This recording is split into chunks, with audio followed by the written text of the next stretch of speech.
At 5:41 on a slate-colored Wednesday evening, the last child on Route 6 stepped down from the folding door of Bus 31 and ran across a plank porch with his coat hood bouncing behind him. His mother remembered the sight because the mountain was already going dark, and because the bus driver, Alma Wicks, waited longer than usual before pulling away.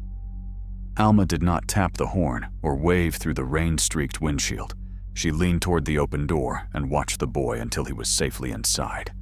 Then she closed the door with the slow, pneumatic sigh every parent on Cloudbreak Road knew by heart. The boy was 8 years old. His name was Niall Mercer, and for a long time he would be described as the last person who saw Alma alive. That was not technically true, but it was true enough to anchor a county's grief. In the first statements, in the search maps, in the faded newspaper photographs taped to cafe windows, Alma became fixed at that exact point in the evening. Gray braid tucked into her collar, both hands on the wide black steering wheel, yellow bus idling beneath wet fir branches, red lights dimming against the porch windows of the final house on the route. 23 minutes later, the Whetstone County Sheriff's dispatch line rang from the school transportation office down in Belden Hollow. The caller was Tobin Creel, transportation supervisor for the Mountain District, a man who had worked around engines since he was 16 and who knew every mile of the student routes, as if the switchbacks had been cut through his own bones. On the recording, he tried to sound calm and failed in exactly the right way. His breath scraped the phone. He repeated the bus number twice. He said Alma had not checked in after her final drop, that she was supposed to radio from the lower cattle guard before coming down to the depot, and that her radio had broken into static after a clipped sentence about rocks on the road. "I think she took the maintenance cut," he told the dispatcher. "She should never have done that in this weather. We need deputies up on Miller's Ladder right now." The dispatcher asked whether children were still aboard. "No," Tobin said, and then he broke. "No, thank God, no. She had dropped them all. It's just Alma and the bus. But that cut has no rail on the east side. If she slid, nobody will see her from the road." That sentence carried the case for years. It gave the county something to fear and somewhere to look. It placed Alma not in a stranger's hands, not in a room, not in a plan, but on a mountain road that had frightened drivers for decades. Miller's Ladder was a service lane hacked into the slope in the logging years, a narrow shelf of rock above Thistlecombe Ravine, where spring runoff chewed at the shoulder and winter ice stayed in the shaded curves until April. The main route had painted lines and reflector posts. The maintenance cut had mud, loose shale, and a gate that was supposed to be locked, except when county crews cleared fallen timber. By 6:15, headlights were climbing the mountain in rain and low fog. Sheriff Arlo Venn drove the first cruiser himself. Volunteer firefighters followed in pickups with chainsaws and thermal blankets. A state trooper took the lower intersection. Parents began calling one another before the school could reach them all. They were told that every child from Route 6 had been confirmed home. They were told Alma Wicks was missing with the bus after the route had finished. In a place where children measured winter by whether the bus made it around the bend, those words did not calm anyone. At the depot, Tobin stood under the awning with a radio handset in one hand and a map in the other. He had already marked the most dangerous curves in red grease pencil. Rain collected in the creases of his work jacket when Alma's sister, Hilda, arrived without shoes tied and with her face the color of paper. Tobin held both her shoulders and said he was going to bring Alma down. People remembered that. They remembered the steadiness in him. They remembered how he seemed to know every ditch, culvert, turnout, gate, and old spur. In the days ahead, that knowledge would be treated as devotion. The first search found nothing large enough to be a bus. They found fresh tire marks near the entrance to Miller's Ladder, though rain had softened their edges. They found a fractured piece of amber lens plastic in a ditch where the cut road angled toward the ravine. They found one section of scraped yellow paint on a spruce trunk at the second bend. Far below, Thistlecombe Creek ran high and brown between boulders. The volunteers called Alma's name until their voices thinned in the weather. Search dogs worked the road and lost interest where the shale shoulder dropped away. By midnight, every person on the mountain had imagined the same terrible picture. Bus 31 sliding sideways, its lights swallowed by fog, the ravine closing over it beneath broken branches and floodwater. The mountain made that story easy to believe. It had taken cars before. It had taken a county plow in 1979 and kept it hidden until a drought exposed the rusted blade in the creek. It had swallowed a hay trailer, a church van, 2 snowmobiles, and, according to older men at the service station, at least one body no one ever found. When dawn came, fog peeled apart over the firs and revealed nothing but rock, brush, and the thin shape of the road clinging to the slope. If a bus had gone over, it had gone where men on ropes could not safely reach. Tobin Creel became indispensable. He gave deputies the spare route binder. He identified every school radio dead zone. He kept track of which parents had been notified, which search teams had combed which drainage, and which rumors needed to be corrected before they grew legs. On the second day, he found the small red handle from an emergency exit window in wet leaves beside a bend below the maintenance cut. He lifted it with 2 fingers and called for Sheriff Venn before anyone could step on the ground around it. The handle had Bus 31's inventory number scratched into the underside in old white paint. The discovery made the ravine story feel less like a possibility and more like an unfinished sentence. Alma's sister did not accept it. Hilda Wicks had shared a house with Alma for 17 years, a square white place at the edge of the depot road where the kitchen smelled of coffee, boiled potatoes, and lavender soap. Alma was cautious to the point of irritation. She kept tire chains in better order than the county kept its payroll files. She never drove the maintenance cut unless the road foreman unlocked it. And if rocks fell across the main road, she waited, radioed, and annoyed people until someone cleared them. She wouldn't take that road in rain, Hilda told every officer willing to hear her. Not empty, not tired, not for pride. She would sit right there until morning if she had to. People were gentle with Hilda. They said grief made facts stubborn. They said Alma might have been worried about getting the bus back before dark. They said a veteran driver could make one bad decision. They did not say, at least not to Hilda's face, that the county wanted the mountain to be responsible because a mountain could not lie. By the 4th day, divers were brought to the swollen pools below Thistlecombe Creek. They found tree limbs, a stove door, a rusted refrigerator, and the chassis of an old logging wagon. But no school bus. A helicopter dragged its shadow over the ridge whenever the fog thinned.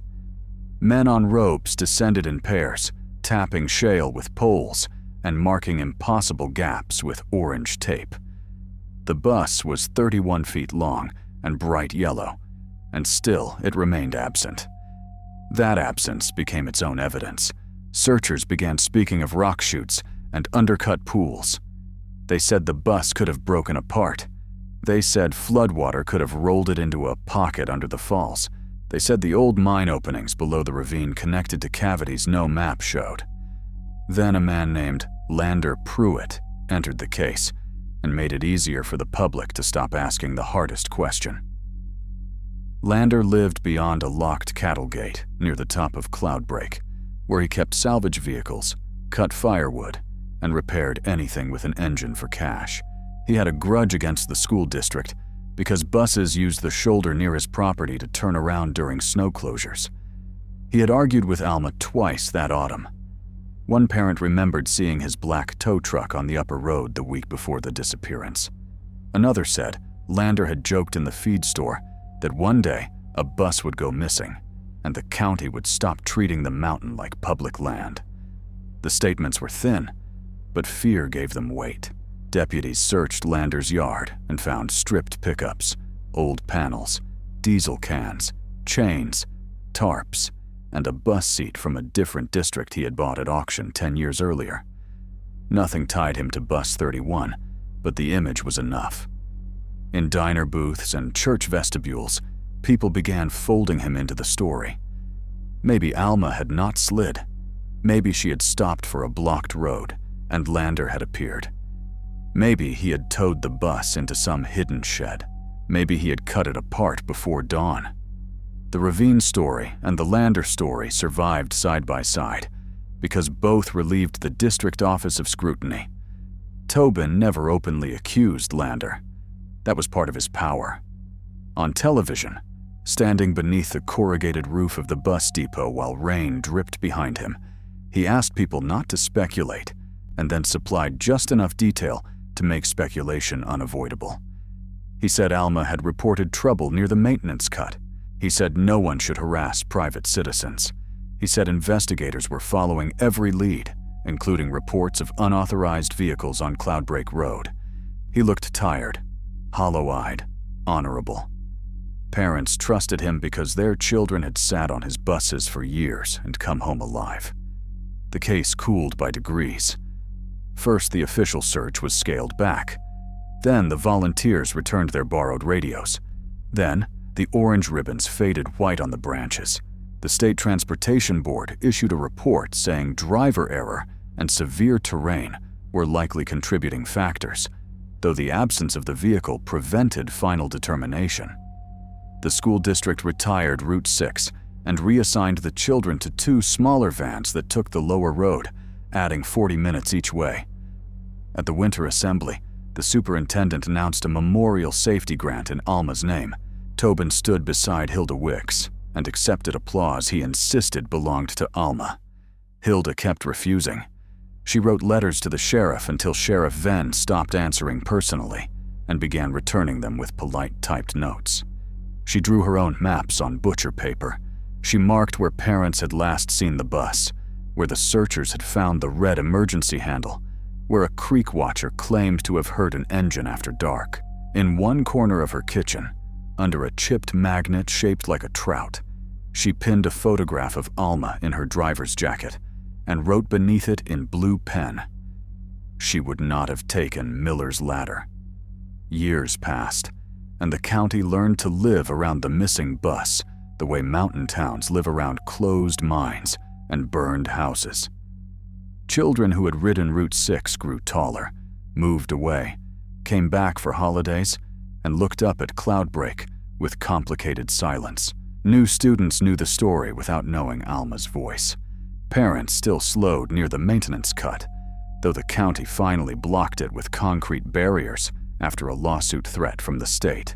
Lander Pruitt lost most of his repair business and eventually moved his salvage yard 2 counties west.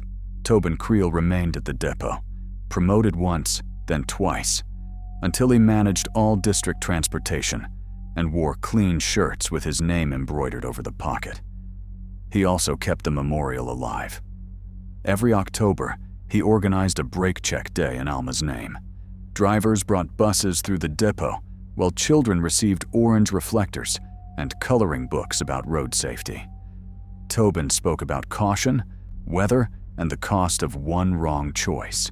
Hilda came the first year, stood in the back, heard him call Alma a brave driver caught by a cruel road, and never attended again. 8 years after the disappearance, the Mountain District consolidated with 3 valley schools, and the old Belden Hollow bus depot was sold to a company that planned to store fiber optic cable spools there. The sale required cleaning out the maintenance shop, a long metal building behind the office with grease-dark rafters, cracked skylights, and shelves of parts for vehicles that no longer existed. Most of what remained was junk: split belts, yellow paint cans hardened shut, dead radios, seat vinyl, old chains, and drawers of bolts labeled by a mechanic who had been dead for 6 years. The dead mechanic was Grady Surin. He had worked for the district before Tobin became supervisor, and long after his hands began shaking too badly to thread a nut on the first try. Grady had been a quiet, narrow man who kept records no one asked him to keep. He wrote down every battery swap, every tire rotation, every quart of fluid, every cracked mirror replaced after a child threw a stone at a parked bus. The official maintenance system moved to computers in his last years, but Grady never trusted them. He kept a black ledger with marbled covers in the top drawer of his bench and said paper did not forget, because paper had no reason to please a boss. The bench was supposed to have been cleared after his retirement. It was not. A temporary worker named Karis Bellwether found it when she was pulling cabinets from the wall and noticed one drawer would not open all the way. Something had wedged behind it. She removed the drawer, reached into a dark slot packed with mouse fluff and old gasket wrappers, and pulled out a flat metal cash box sealed with electrical tape. Inside was Grady's ledger, wrapped in wax paper, along with 4 carbon sheets, a bent pencil, and a note written in block letters on the back of a bus inspection form. Do not throw this away. Unit 31 came back. Karis did not understand what she was holding. She had been in 8th grade when Bus 31 vanished, old enough to remember the panic, but too young to remember which adults had cried and which had spoken.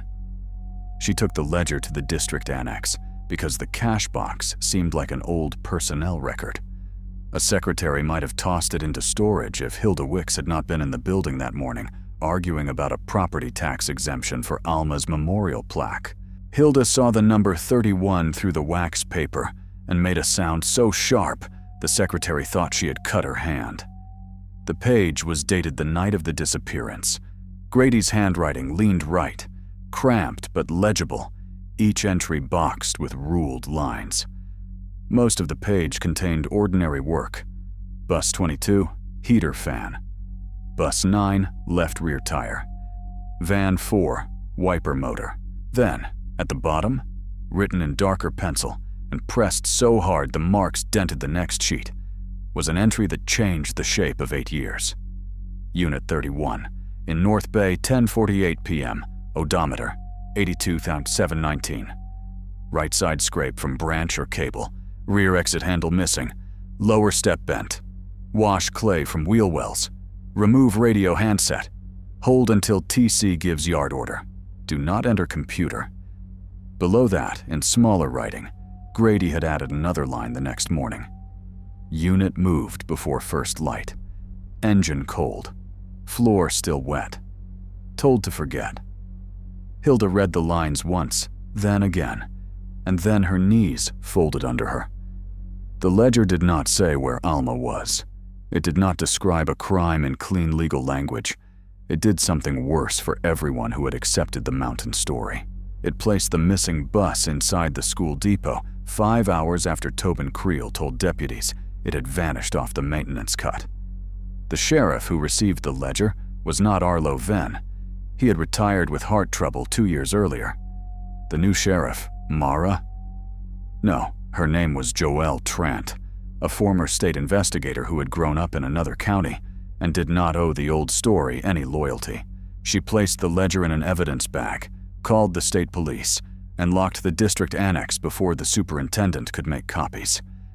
By sunset, Tobin Creel was sitting in a conference room at the sheriff's office, looking at a photocopy of Grady's page, while his face went through several versions of surprise before settling on insult. I don't know what that is, he said. Sheriff Trant asked whether Grady had ever used the initials TC for him. Half the county has those initials if you look hard enough. Did Unit 31 return to the North Bay that night? No. Then why would Grady's Surin write it did? Tobin leaned back, hands open, palms scarred from older work. Grady drank. Everybody knows that. He wrote things wrong all the time. You're asking me about a dead man's scribble from 8 years ago. But Grady had not written things wrong all the time.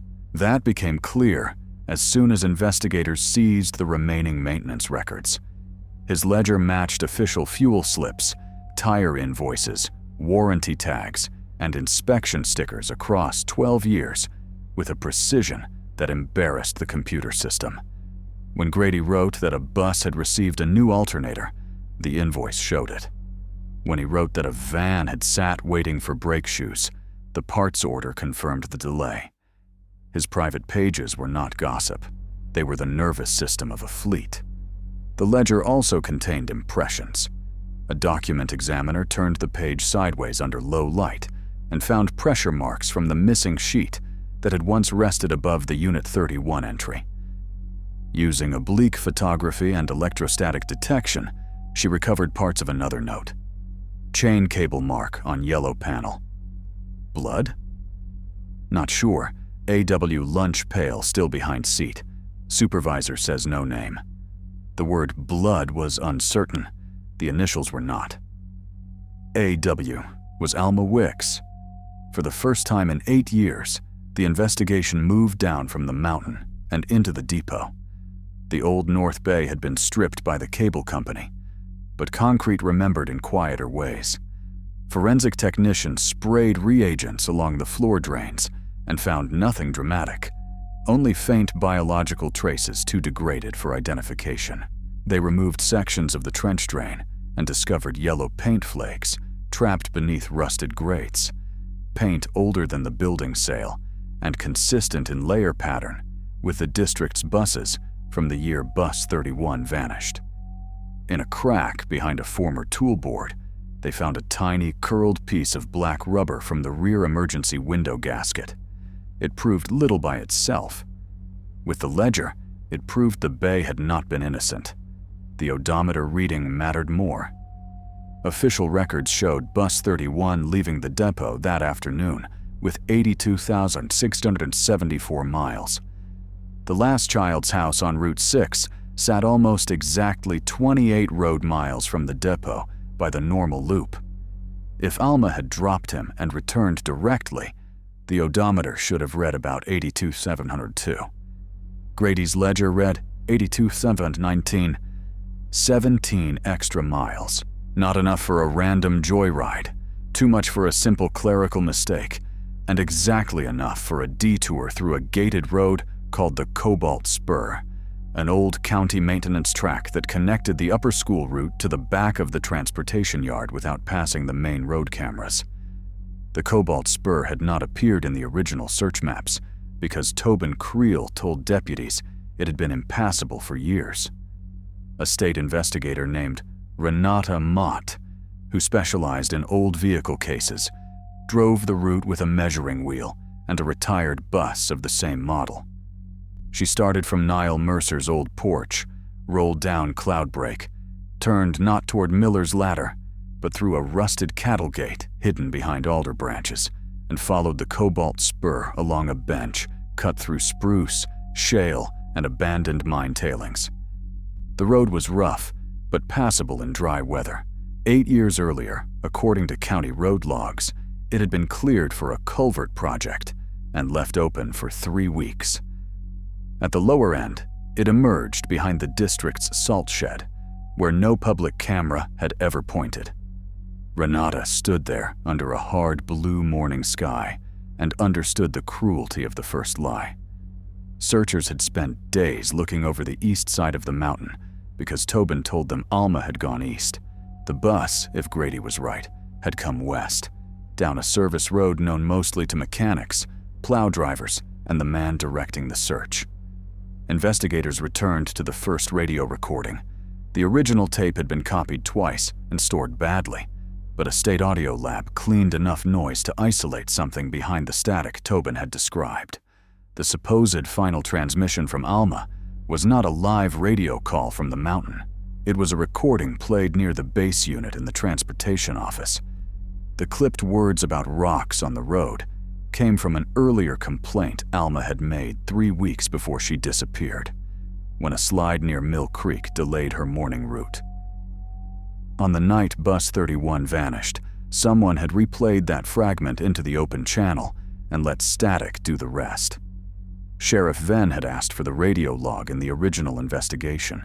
Tobin had handed him a handwritten summary instead, saying the tape system had malfunctioned during the storm. The storm itself began to look staged by memory. It had rained, yes. Fog had gathered, yes. But the weather report from a private weather station at the old ski hill showed no sudden downpour. At the time, Tobin claimed conditions were too dangerous for normal travel. Visibility at the lower route was poor, but not impossible. The rockslide Tobin described on the main road left no county work order, no photographs, no call from any parent, and no debris found the next morning. The mountain had been dangerous enough to be believed, but not guilty enough to have done what he said. Hilda Wicks sat through each new fact with dry eyes and both hands clasped around Alma's old keyring. She had kept it in a mug above the sink. House key, depot locker key, a small brass charm shaped like a trout, and a square bus key for a vehicle that officially no longer existed. She came back, Hilda said after Renata explained the odometer. Alma came back down. Bus 31 came back, Renata said carefully. Hilda nodded once. Then someone needs to tell me where my sister got out. That question led them to the lunch pail. Grady's pressure mark said Alma's lunch pail had been behind the seat. Hilda remembered the pail instantly. Blue metal, dented on one side, with a sticker from a roadside peach stand. Alma carried it every day, even when all it held was coffee and crackers. It had never been recovered from the mountain. It had not been logged as evidence. It had not been returned to Hilda. If it had been inside Bus 31 when the bus came to the North Bay, someone had removed it before the bus disappeared again. Investigators searched storage buildings tied to former district employees. They found nothing at Tobin's house except neat tools, old route maps, and framed photographs from safety awards. They searched Grady Surin's widow's garage and found a cardboard box of unclaimed depot items. Gloves, a thermos, route cards, a raincoat with no name. In the bottom, wrapped in a towel, was Alma's blue lunch pail. Grady's widow, Eileen, began crying before anyone asked a question. She was 81, small enough that the sheriff worried the interview chair would swallow her. For 8 years, she had told herself she knew nothing useful. Grady had come home after midnight on the night Alma vanished, smelling of bleach and diesel, shaking so badly he could not unbutton his shirt. He said there had been an accident at the depot. He said Tobin would ruin them if he talked. Grady had not said Alma was dead. He had not said she was alive. He had placed the lunch pail in the garage because he could not bear to throw it away and could not bear to return it. Grady was afraid of Tobin, Sheriff Trant asked. Eileen looked toward the window, where traffic moved beyond the blinds like dull water. Grady was afraid of losing his pension. Then he was afraid of what he had helped clean. Those are different fears, but they kept him just as quiet. She gave them one more object, a folded scrap of brown parts paper on which Grady had drawn a box, a road, and the words, "Ballast Pit." He had hidden it inside the lunch pail under a false bottom made from cardboard. Eileen had never looked beneath it, or said she had not. The drawing showed the lower yard behind the salt shed and a service track leading to a county-owned gravel pocket called Kettle Notch, where road crews once stored crushed stone for winter washouts.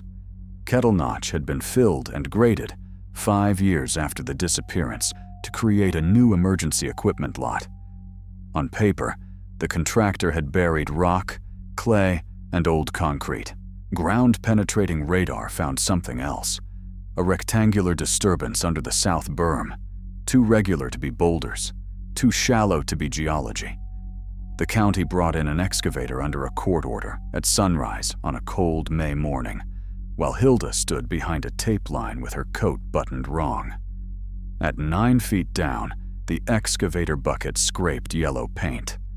They did not uncover a whole bus. That would have been too mercifully simple. They found pieces, a roof panel folded inward, sections of sidewall with black window frames, 2 wheel rims, seat rails, the rear emergency door, and the bent lower step Grady had listed. The body had been cut apart, compressed with heavy equipment, and buried under layers of road fill. But serial numbers survived where the cutter had not reached. On the rear door hinge, beneath rust and clay, technicians found the stamped manufacturing code for Bus 31. The bus had not gone over Miller's ladder. It had come home to the depot, been stripped, cut, and buried less than a mile from the office where Tobin Creel took calls from crying parents. The discovery did not end the case. It made it larger. A bus could be dismantled by men who knew tools, but Alma Wicks was still missing. Investigators sifted Kettle Notch for 12 days. They found glass, seat foam, wiring, radio bracket screws, a child's forgotten pencil trapped under a seat rail, 3 coins from the driver's tray, and the metal base of the route placard. They did not find Alma. The absence stopped Hilda from collapsing and also stopped her from breathing freely. If Alma was not in the bus, she had been removed before it was buried. If she had been removed, then at some point after Niall's porch, she had stood, sat, argued, or pleaded somewhere other than the ravine. Renata Mott returned to the ledger. Grady had written, "Floor still wet," the next morning. The wet floor might have come from washing. It might have come from rain. Or it might have come from the bus's interior being hosed out after something happened elsewhere. The clue was in the scrape, right side from branch or cable. On the Cobalt Spur, most branches leaned against the left side of a descending vehicle. A right side scrape suggested a different contact, maybe a cable gate pulled across the road. Old county maps showed a chain barrier near the entrance to a disused radio service pad above the Cobalt Spur. The pad had once held a repeater shed for school radios, a cinder block room with a tin roof and a narrow view through the trees. It was abandoned before the disappearance, but not demolished until 3 years later. The demolition invoice listed no unusual finds. The man who signed the invoice was Tobin Creel. A search of the pad was impossible. The structure was gone, and the site had grown over with fern and young spruce. But the road remained. On one tree beside the old gate, hidden under bark growth, investigators found a rusting eye bolt from a cable barrier. On the opposite tree, they found a scar deep enough to hold paint. A lab scraped the old wound and recovered microscopic yellow flakes matching the bus layer. Bus 31 had struck or brushed the cable gate near the radio pad. The theory shifted again. Alma had not driven willingly to the depot. She had been diverted to the radio pad first. The question was why? The answer began with Alma's notebooks. Hilda had kept them in plastic bins under the spare bed, along with route schedules, old pay stubs, Christmas cards from students, and inspection forms Alma brought home by mistake or on purpose. Alma's handwriting was round and practical. She wrote down when children moved houses, which turns iced first, whose dog chased the bus, which families needed extra time on Fridays. In the last notebook, 3 pages had been torn out. The remaining pages mentioned brake pull on bus 17, steering play on bus 31, heater fumes on bus 12, and a sentence underlined twice. TC says Mark corrected even when not corrected. Ask Lyle about Ledger. Lyle was Lyle Foran, a retired night custodian who had worked at the bus depot before consolidation. He had moved to a small apartment behind his daughter's hair salon and did not want to talk. He had avoided the case when reporters called after the Ledger discovery, telling them he had cleaned floors, not buses. When Renata Mott placed Alma's notebook on his kitchen table and pointed to his name, Lyle's mouth tightened until it looked stitched. He said the district had 2 sets of maintenance reality in those days. The official system showed inspections completed, defects corrected, buses safe for route. The shop floor showed patched hoses, reused parts, warning lights unplugged, brakes adjusted past sense, and invoices for parts that never arrived. Tobin was not stealing the money alone. He was using the transportation budget to pay off an old debt on a failed private plow business, and he covered the missing parts by cannibalizing retired buses, delaying repairs, and bullying drivers into signing defect forms as corrected. Alma would not sign. She was not loud about it, Lyle said. That was the trouble. Loud people you can dismiss. Alma kept copies. In the week before she vanished, Alma had asked Lyle whether Grady's private ledger could prove defects were being cleared on paper before repairs were done. Lyle told her yes. He also told her to be careful. A state school bus inspection team was due the following Monday.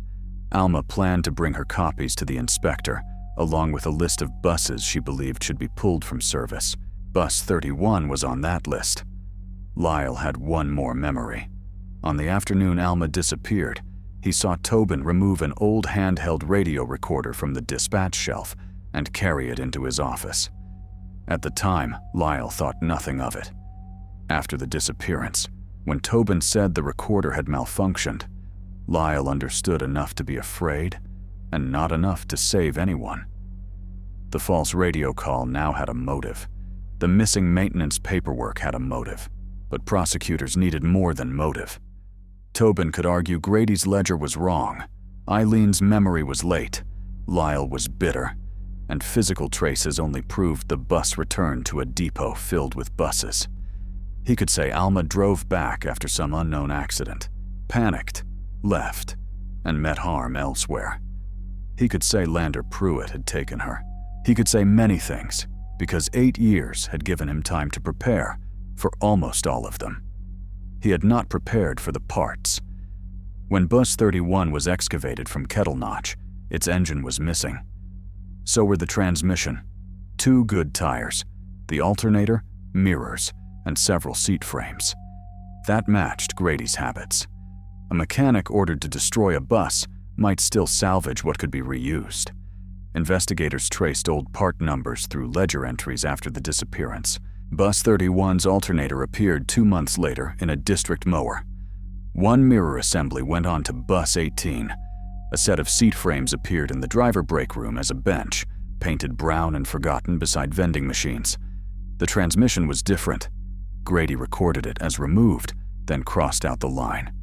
Under ultraviolet light, the original words emerged, trans to TC trailer. That led to a storage lot behind Tobin's former brother-in-law's machine shop. The brother-in-law had died, and the property was in probate. Under a tarp beside a broken horse trailer, investigators found an old school bus transmission with a serial number matching Bus 31. Inside the bell housing, protected from weather by grease and metal, were 2 fibers of Alma's blue driver jacket and a sliver of clear plastic from a radio handset casing. It still did not say where she died, but it placed pieces of her work life inside the machinery Tobin had privately taken. The breakthrough came from a woman who had been 12 when the bus vanished, and who had never understood the significance of what she saw. Her name was Talia Drum, and her family owned the last orchard above the Cobalt Spur. On the night of the disappearance, Talia had been feeding goats during a break in the rain when she saw yellow light moving behind the old radio pad. She told her father the school bus was in the wrong place. Her father told deputies during the first search that he had seen light on the upper spur, but the note was filed under unconfirmed weather glare because Tobin said no bus could fit through that gate.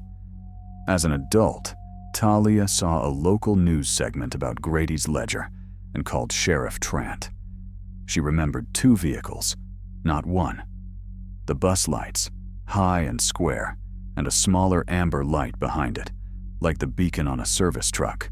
She remembered the bus stopping with its brake lights bright against the trees. She remembered hearing a short horn blast. Then the lights went out all at once, as if someone had shut the mountain. At the old radio pad, investigators searched again with cadaver dogs after removing layers of root and deadfall. The dogs alerted near the foundation line of the demolished shed. Soil testing found human decomposition compounds, old and faint, but no remains. That meant Alma might have been there temporarily. The site had been disturbed during demolition 3 years after she vanished, possibly by accident, possibly not. The demolition contractor's paperwork listed Phil hauled from the radio pad to another county site, an unused avalanche shelter on the road to Sable Peak. The avalanche shelter was a concrete half-tunnel built into a slope where winter slides crossed the upper highway. It had not been used in 20 years. County crews stored broken signs there, snow fencing, sandbags, and old drums of reflector posts. Tobin, as district transportation supervisor, had access because the school buses borrowed chains from the road department during storms. When investigators opened the shelter, they found darkness, damp air, and the smell of minerals. Nothing visible suggested a burial. But at the back, behind stacked snow fence, the concrete floor changed color in a rectangle the size of a workbench. They cut it open under portable lights. Beneath 4 inches of newer concrete was compacted gravel. Then a blue metal lunch pail lid that did not belong there, because Alma's pail was already in evidence. This was the second lid. The inner lid Hilda remembered Alma had taped inside after the hinge broke. Beneath it, wrapped in what remained of a driver's jacket, were human remains. Hilda did not go to the shelter. She waited at the sheriff's office with Joel Trant and held the brass trout charm from Alma's keyring until the edges marked her palm. Identification took weeks, though everyone knew. Dental records confirmed Alma Wicks. The medical examiner could not determine a precise cause of death after 8 years and poor concealment. He found old fractures consistent with blunt force and no evidence that she had died in a bus crash. The legal language was careful. Hilda hated it and understood why it had to be careful. The case that emerged was not the clean story the county wanted. It was made of pressure, cowardice, money, and minutes. Alma had finished Route 6. Near the final descent, Tobin reached her by radio using his supervisor authority and told her to divert through the cobalt spur to the old radio pad because he needed to inspect a noise before the state team arrived. Alma knew the road, knew Tobin, and knew the inspection mattered. She followed the service truck to the pad. There, prosecutors believed, she confronted him about falsified repairs and Grady's ledger. She had copies in her route binder. Tobin tried to take them. The confrontation turned physical. Alma was fatally injured, or injured badly enough that Tobin believed calling for help would expose everything. After that, the crime became a project. Tobin used Alma's earlier radio complaint to create the final transmission. He called dispatch and sent searchers toward Miller's ladder, with help from Grady Surin, who arrived thinking he was being called for a vehicle problem and became trapped by fear. Tobin drove or towed Bus 31 down the Cobalt Spur into the North Bay after the search had already begun. Grady recorded what he saw because that was the only rebellion he could manage. The bus was washed, stripped, and moved before dawn. The red emergency handle was planted on the mountain. Over the next days, while volunteers searched ravines, Tobin arranged the cutting and burial of the bus at Kettle Notch. Alma's body was moved more than once, first from the radio pad, then finally into the avalanche shelter, before demolition work could expose the original site. Prosecutors charged Tobin with murder, evidence tampering, obstruction, and multiple counts related to falsified public safety records. They did not charge Grady. He was dead, and the living had already judged him in quieter rooms. They charged no superintendent, no board member. The investigation found negligence and willful blindness in the district, but not enough proof that others knew Alma had been killed. That angered Hilda almost as much as the murder. Everybody enjoyed not knowing, she told Renata. There ought to be a name for that. Tobin's trial began in January, when the mountains looked stripped and honest. Reporters filled the back benches because a vanished school bus returning through a ledger was the kind of story people thought they understood, until witnesses began explaining how slowly a lie can be built. The prosecution did not open with Alma's remains. They opened with the phone call. The courtroom listened to Tobin's voice from 8 years earlier, telling the dispatcher that Alma must have taken the maintenance cut, that he feared the ravine, that they needed deputies up there now. Jurors watched his older face at the defense table as his younger voice drew a map no one could see was false. Then came Grady's ledger. Enlarged photographs of the page stood on easels. Unit 31. In North Bay, 10:48 p.m., the defense tried to make the handwriting seem small and foolish, the private habit of an aging mechanic who resented modernization. But the state called vendors, former drivers, parts clerks, and a handwriting expert. One by one, they explained that Grady's pages were accurate when the official system was vague. They explained that odometers, part swaps, and warranty tags lined up with his entries. The ledger became not a relic, but a witness with grease under its nails. Eileen Surin testified in a navy dress too large at the shoulders. She admitted her husband had kept Alma's lunch pail. She admitted he had stayed silent. The defense pressed her on memory, grief, guilt, and the possibility that she had misunderstood a frightened old man. Eileen did not argue. "I misunderstood him for 8 years," she said. "That is why I am trying not to misunderstand him now." Lyle Foran described the two maintenance realities. The defense called him bitter because he had been passed over for a full-time mechanic position. Lyle answered that he had been bitter. Yes, but bitterness did not create the ledger, the bus parts, the odometer, the fake radio tape, or Alma in the concrete. Talia Drum described the yellow lights at the radio pad with the clarity of a childhood image she had carried without a place to put it. Niall Mercer, the last child dropped off, was 16 by then. He testified that Alma had waited for him to reach the porch, that she seemed normal, that the bus turned carefully and did not sound broken. He cried only when the prosecutor asked whether Alma usually hurried. "No," Niall said. "She made time feel like safety." The defense built its case around uncertainty. No one saw Tobin strike Alma. No one saw him bury the bus. The medical examiner could not identify a weapon. Grady could have misunderstood. Lander Pruitt had owned tow equipment. Alma had been under stress. The mountain was dangerous. The maintenance system was messy but not murderous. Tobin's lawyer spoke for 2 hours about reasonable doubt, and in parts, he was persuasive, because old crimes leave spaces no evidence can fill. But the prosecution had Tobin's own habits. In his garage, investigators had found a drawer of old safety day programs, each with Alma's picture on the front. Behind them was a route map from the year she vanished. The map had 2 pencil marks, not on the public search copy, the radio pad and kettle notch. More damaging was a receipt from the week after the disappearance for 3 gallons of industrial degreaser, paid in cash at a farm supply store 2 counties away. The receipt alone meant little. The store's carbon copy, preserved in a tax audit file, showed the buyer had also purchased 4 abrasive cutting wheels of the size later shown to have cut the bus panels.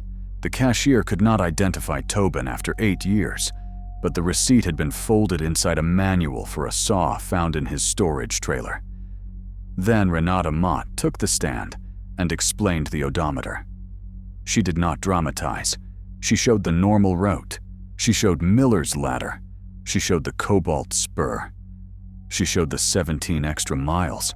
She placed a transparent route overlay on the screen and let the red line pass from Niall's porch to the radio pad, from the radio pad to the North Bay, from the North Bay to Kettle Notch. For the first time, the jury saw the disappearance not as a foggy mountain tragedy, but as a series of reachable places connected by ordinary roads. Hilda testified last. She did not talk about theories. She talked about Alma's life, how she ironed her driver shirts on Sunday night, how she kept peppermints for car-sick children, but never gave them before asking a parent, how she memorized which driveways flooded, how she came home smelling of vinyl seats and diesel, how she wrote defect notes because she believed a bus was a promise. The prosecutor showed her the blue lunch pail. Hilda touched the dented side with one finger. "What did you think when they told you it was found in Grady Surin's garage?" the prosecutor asked. "I thought she had been closer than we knew," Hilda said. "Not down in the ravine. Not gone in the water. Closer. And all those years we were looking past her." Tobin did not testify. That surprised people who had expected him to explain, charm, or perform the wounded public servant one last time. He sat still while his lawyer rested. Only once, during the closing argument, did his expression change. The prosecutor replayed the part of the 911 call where Tobin said, "Just Alma and the bus," and then displayed a photograph of the North Bay floor. Tobin looked down at his hands, and for a second, his face held not grief, not guilt exactly, but irritation, as if an old machine had failed him after years of service. The jury deliberated for 9 hours. They convicted him on murder, tampering, obstruction, and falsification charges. When the verdict was read, Hilda did not move. Lander Pruitt, who had returned for the trial despite illness and bitterness, sat 2 rows behind her with his hat in both hands. No one apologized to him in the courtroom.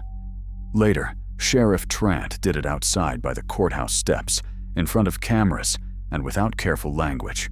Lander nodded once and said the mountain had taken his name for a while, and he was too tired to carry anger for every person who had handed it over. At sentencing, Tobin spoke. His voice had lost the warmth that once held parents still during snow delays. He did not confess. He said the county needed someone to blame. He said Alma's death had been a terrible accident twisted by politics and grief. He said he had devoted his life to student safety. Judge Amara Solt interrupted only once, when Tobin described himself as another victim of the disappearance. "No," she said. "You benefited from it." He was sentenced to life in prison, plus additional years that mattered more to the record than to his body. The judge also ordered the district to preserve Grady's ledger as evidence and provide copies to Alma's family. Hilda asked for the original page and was told no. She accepted a high-resolution copy and framed it beside Alma's photograph, not because she liked looking at it, but because it was the first document in 8 years that had told the truth without being asked nicely.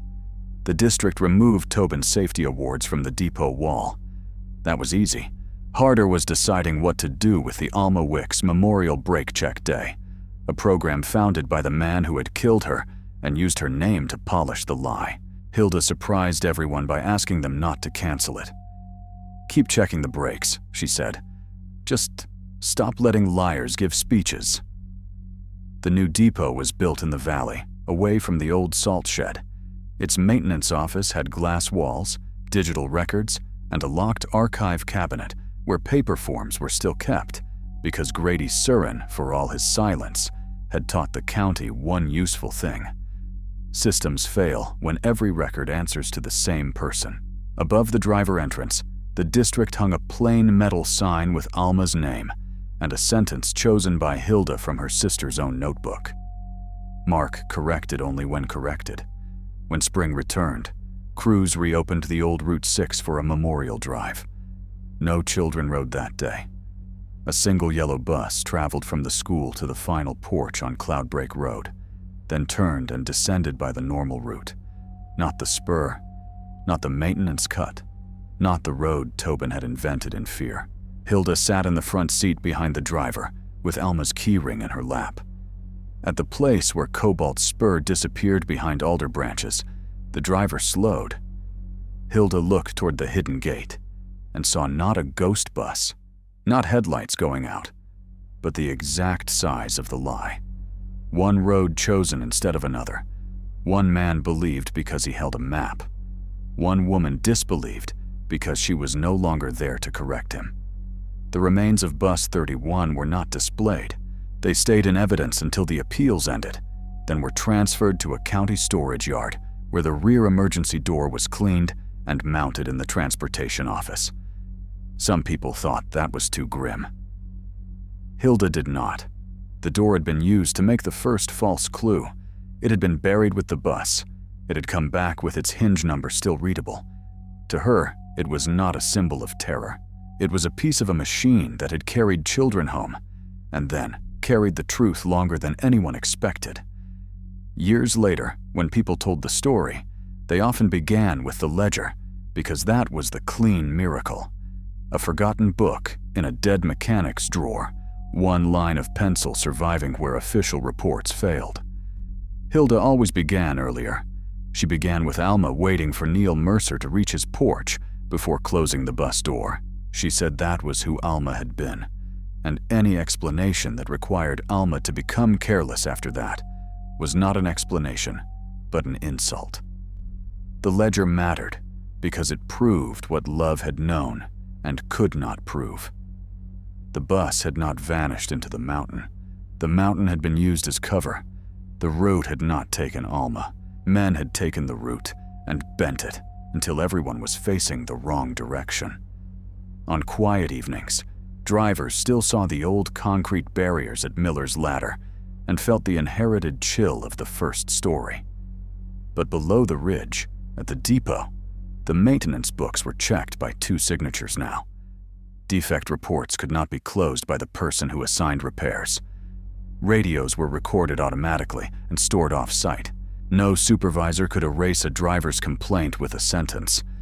These were small changes, procedural changes, the sort of things that never satisfy grief, but sometimes keep grief from repeating itself. Hilda lived long enough to see the final appeal denied. She was walking slower by then, but she attended the hearing in a blue coat that had belonged to Alma. Afterward, she did not speak to reporters. She went home, made coffee, and placed Alma's brass trout charm on the windowsill above the sink. Outside, school buses moved along the valley road in late afternoon light, each one briefly bright between trees, each one ordinary in the way safety is supposed to be ordinary.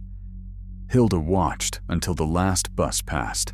Then she took down the framed copy of Grady's ledger page, dusted the glass, and returned it to the wall beneath the photograph of her sister. The pencil line was faint, but it had outlasted rain, fear, promotions, memorial speeches, and the graveled weight of a buried bus. Unit 31 had come back. That was the truth that opened the road again. Not a comforting truth, not a gentle one, but a truth with mileage, grease, and a time written beside it. The kind Alma Wicks had trusted, the kind that did not care who needed the lie to stay parked in the dark.